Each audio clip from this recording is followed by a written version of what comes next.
Magandang araw po, Dr. Olbeda, tsaka sa lahat ng mga nakikinig ngayon sa RITM.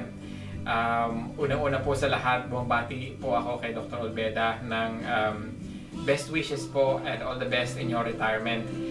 Sana po hindi nyo kami makakalimutan kahit wala na po kami dyan sa RITM. Sana naman po maging masaya kayo at huwag niyo po sana makakalimutan ang mga RITM staff at kami po na nagbibigay pugay sa inyo dahil po nagpapasalamat kami dahil kung hindi po gawa ninyo, wala po kami sa magandang kalagayan ngayon. Ngayon po medyo nawala na po ako sa infectious diseases. Ako po ay nasa Alzheimer's Dementia na po ng Ireland, working under the Alzheimer's Society of Ireland.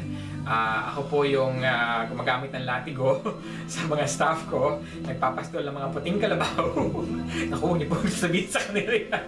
Pero okay naman po. So far, the journey has been very good to me and the rest of the staff here dito sa Ireland. Masaya po kami dito at again, kung hindi po gawa ninyo, siguro po hindi kami ngayon nasa magandang kalagayan.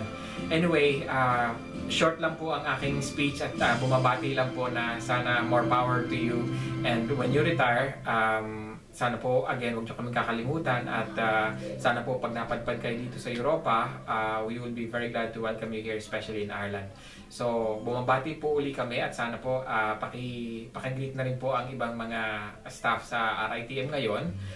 Namimiss na po namin sila, lalo na po kami dalawa ni Chaminda na tuwang-tuwa pa rin bumabalik at kahit papano ay hindi po namin nakakalimutan ang aming pinagmulan. So again, Dr. Olbeda, more power to you and all the best po sa inyong pag-retire. Okay po?